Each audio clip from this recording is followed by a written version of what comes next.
बैठाइए इनको, इन्हें बैठाइए, ये बोल नहीं सकते।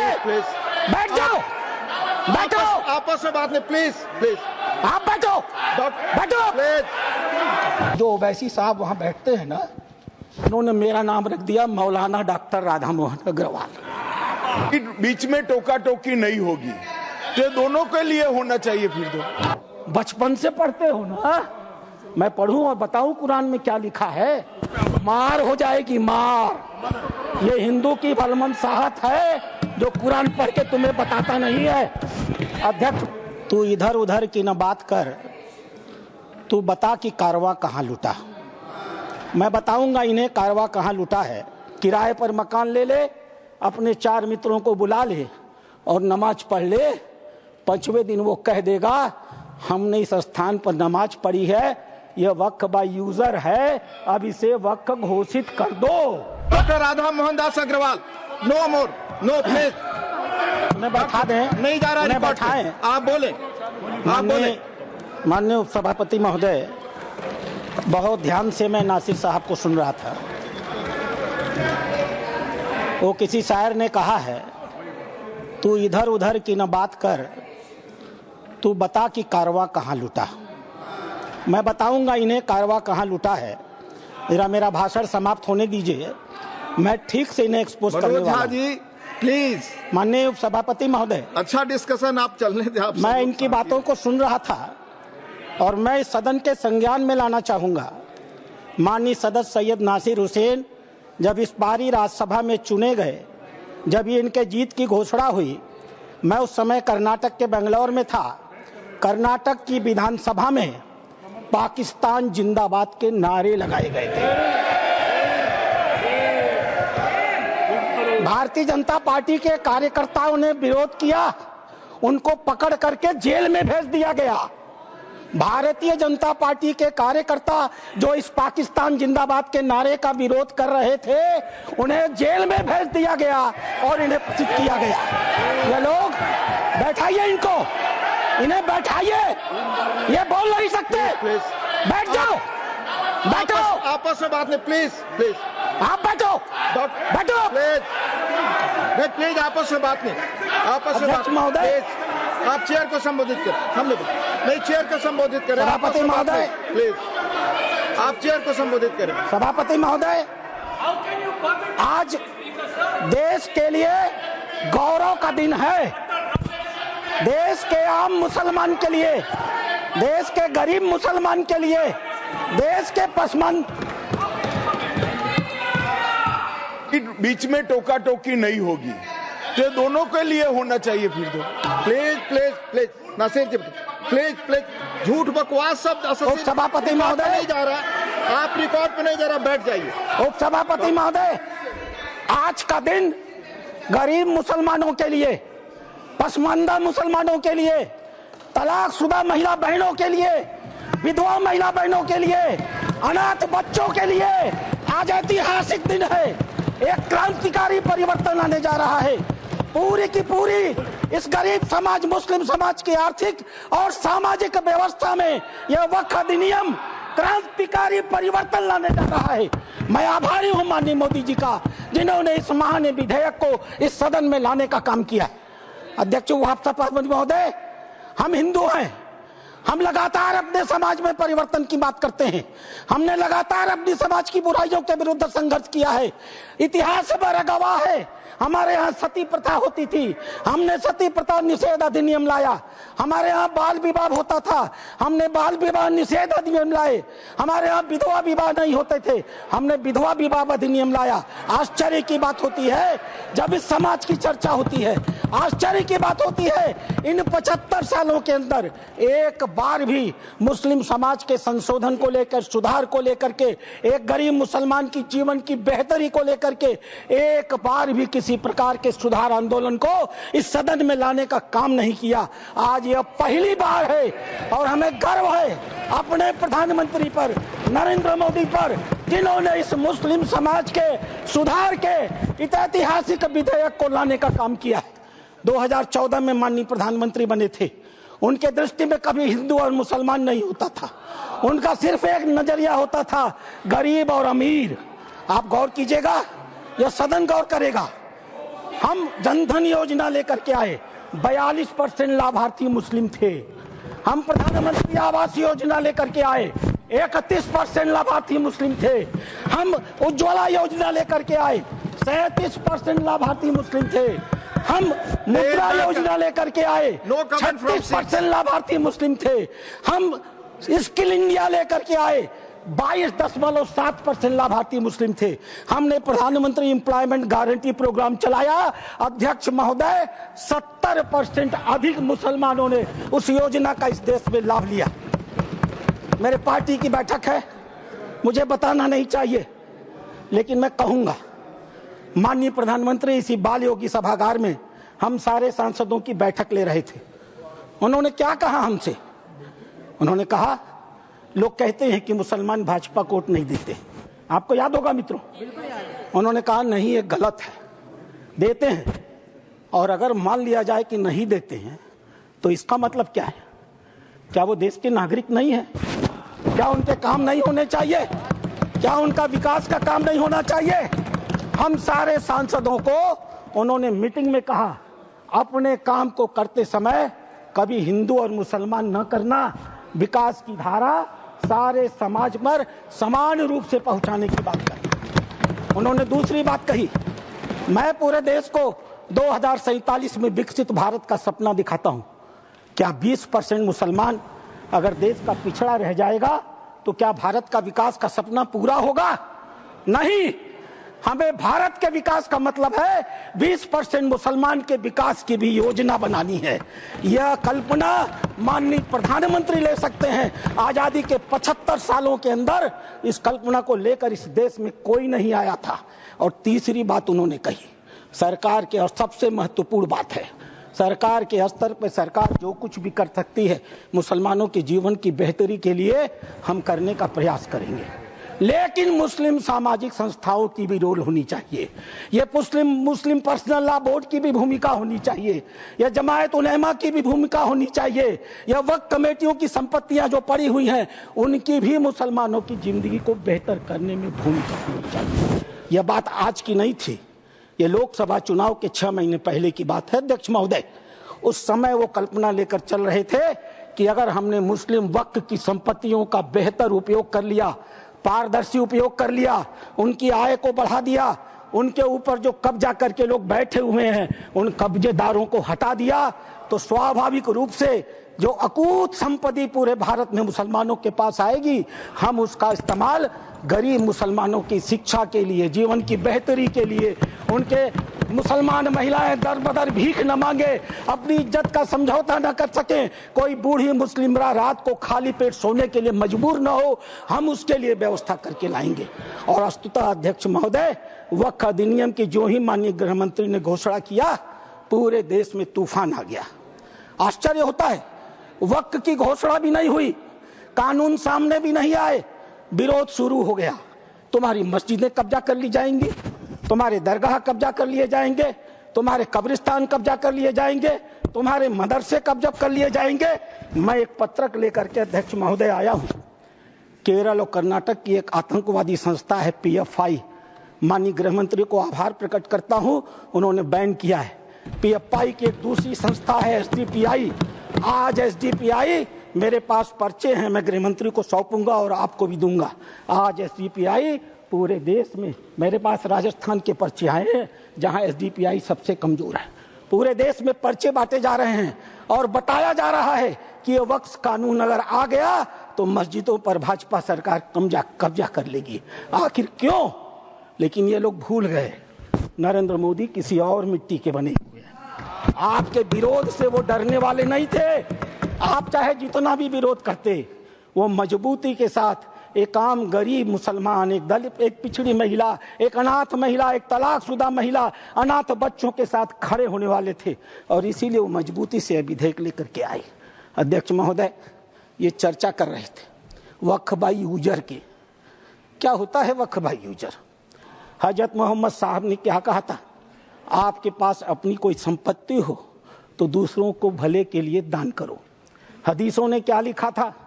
यदि किसी व्यक्ति के पास अपनी संपत्ति है, उस संपत्ति का एक हिस्सा वो दान कर सकता है, उसके लिए मुतवल्ली बना सकता है, उसके आय के साधन कैसे होंगे लिख सकता है, आय से होने वाली आय किस वर्ग के उपयोग में आएगी उसके भी निर्देश दे सकता है। What is this Waqf by user? किसने आपको संपत्ति दी? किसने आपको संपत्ति दान की? किसके मन में मनसा थी कि अल्लाह को दे दिया जाए? एक भी आदमी ने वक्फ बाय यूजर की संपत्ति वक्फ के अधिनियम के तहत नहीं दी। जैसे फिल्मों में गुंडे हुआ करते थे, जिस औरत पर हाथ रख दी वो औरत उनकी हो गई, इसी प्रकार से इन वक्फ बोर्डों ने भू माफियाओं की तरह काम किया। जिस जमीन पर हाथ रख दिया इन्होंने वो जमीन उनकी हो गई। आज इस मानसिकता से ये काम करते हैं। जमीनों पर मैं कानून लेकर के आया हूं। अध्यक्ष महोदय, इसी सदन में माननीय सदस्य झूठ बोल रहे थे, असत्य बोल रहे थे। 1995 का यह एक्ट है, धारा 40, द बोर्ड में इटसेल्फ कलेक्ट इंफॉर्मेशन। बोर्ड स्वतः इस बात की सूचना इकट्ठी कर सकता है यदि उसे इसका कोई कारण महसूस होता है कि यह वक्फ की प्रॉपर्टी है। आगे क्या करेगा?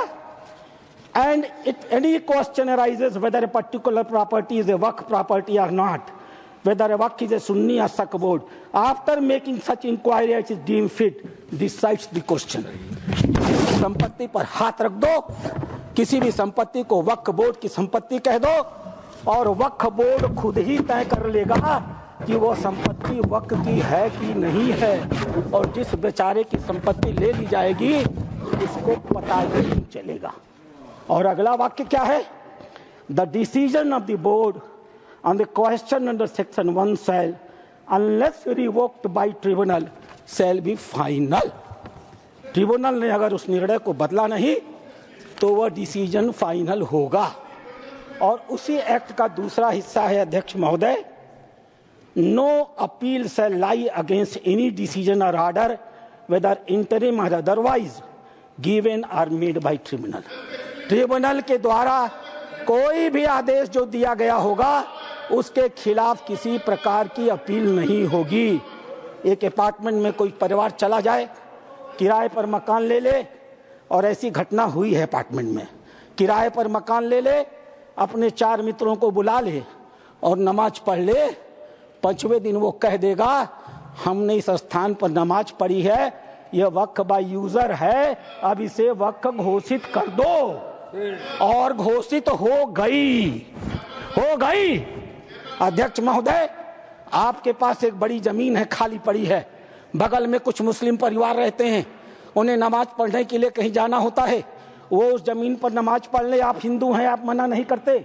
5 दिन 7 दिन नमाज पढ़ने के बाद वो लिख के दे देंगे कि हम लोग इस जमीन पर नमाज पढ़ते थे, अब यह वक्फ बाय यूजर हो गई, अब इस जमीन पर किसी का कोई अधिकार नहीं रहेगा।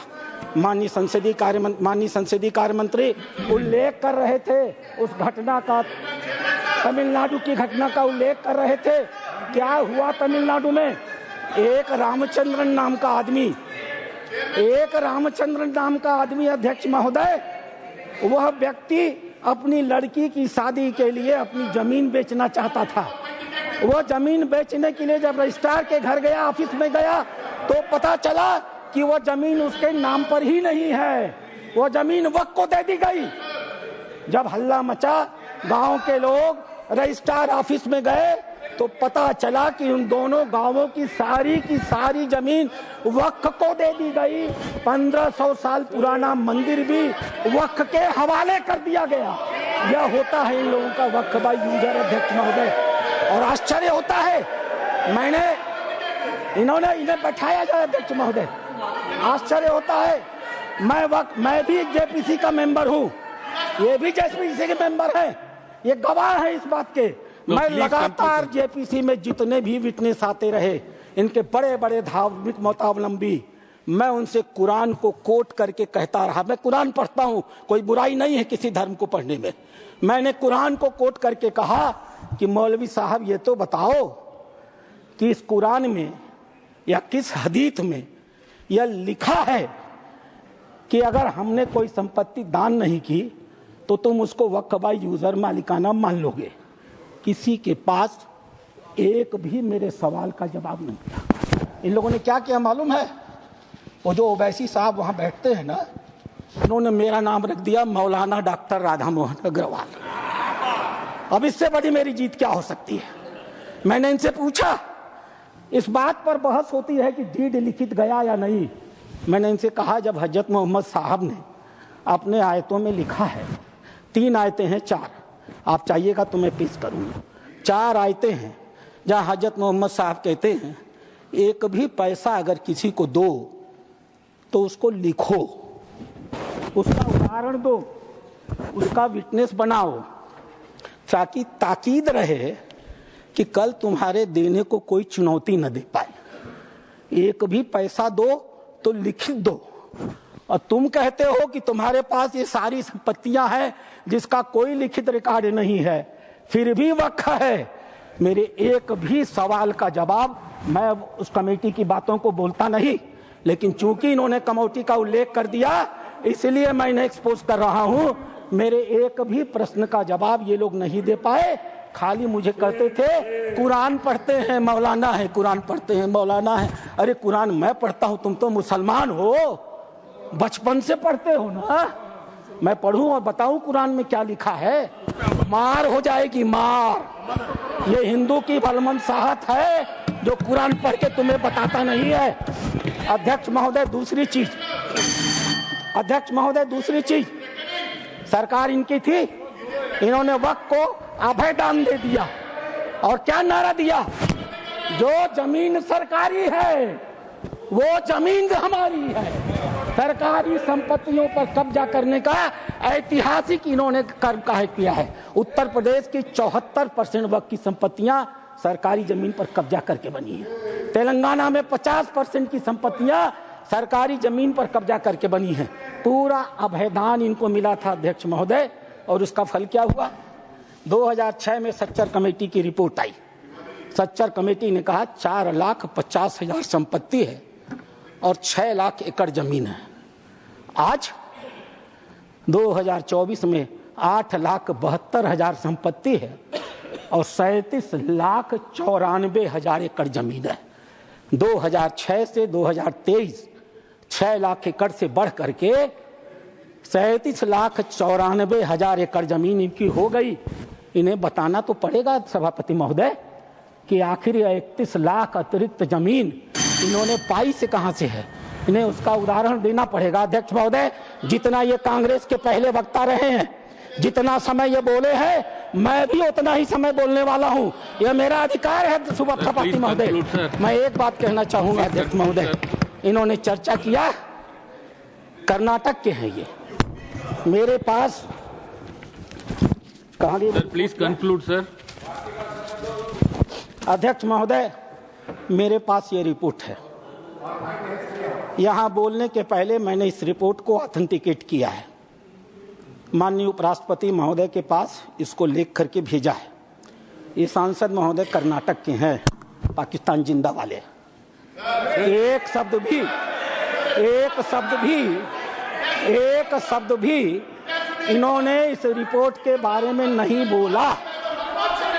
यह रिपोर्ट जेपीसी में प्रस्तुत हुई है, और जेपीसी में प्रस्तुत हुई है तो यह ऑफिशियल डॉक्यूमेंट है। यह रिपोर्ट मैं पढ़ूंगा अध्यक्ष महोदय, यह मेरा अधिकार है। मैं आपको बताऊंगा कि कर्नाटक के अंदर किन किन नेताओं ने वक्फ की कितनी कितनी संपत्तियों पर कब्जा कर डाला है। नाम पढ़ता हूं मैं। Kamrul Islam foreign minister, Suryavanshi ex MP, CM Ibrahim ex union minister, Rahman Khan ex union minister, Abdullah Sharif Waqf board official, NA Harris MLA, MA Khalid ex CO, Mumtaz Ahmed Khan chairman, Mohammed Sanaulla IAS, mister Sindhu Giri former minister, MF Pasha IPS, Khaneez Fatima MLA, CK Jaffer Sharief foreign minister और एक नाम अध्यक्ष महोदय, प्लीज कंक्लूड, अदरवाइज एक नाम अध्यक्ष महोदय, we will take it from the party सदन टाइम की मर्यादा में। Sir please conclude, otherwise we have to take it from the party time. मैं कंक्लूड कर रहा हूं। इस सदन की मर्यादा में मैं एक नाम लेने से इनकार करता हूं। वो इस समय सदन में है भी नहीं। नाम क्या है अच्छी तरह से जानते होंगे। अध्यक्ष महोदय, नहीं बोल, अध्यक्ष महोदय, मैं अपनी बातें समाप्त करूंगा। रामधारी सिंह दिनकर की एक कविता के साथ। सीमा पर एक सैनिक मर रहा था। मैं कंक्लूड कर रहा हूं। सीमा पर एक सैनिक मर रहा था। मरते हुए सैनिक से एक कवि ने पूछा, हे वीर बंधु दाई है कौन विपद का, हम दोषी किसको कहें तुम्हारे बद का। मरते हुए सैनिक ने कहा, यह गहन प्रश्न कैसे रहस्य समझाएं, 10-20 बधिक हो तो हम नाम गिनाएं। हर कदम कदम पर खड़ा यहाँ पातक है, हर तरफ लगाए घात बड़ा घातक है। देवता सदस्य दिखता है पर कमरे में वह गलत हुक्म लिखता है। जिस पापी को गुण नहीं गोत्र प्यारा है, समझो उसने ही हमें आज मारा है। जो सत्य जानकर भी न सत्य कहता है या किसी लोभ के विवश चुप रहता है, उस कुटिल राजतंत्री करदय को धिक है। वह मूक सत्यहंता कम नहीं बधिक है। चोरों के जो हितु ठगों के बल हैं, जिनके प्रताप से पलते पाप सकल हैं। जो छल प्रपंच सबको प्रश्रय देता है या चाटुकार जन की सेवा लेता है, यह पाप उन्हीं का हमको sir please conclude sir. Bharat अपने ही घर में हार गया है।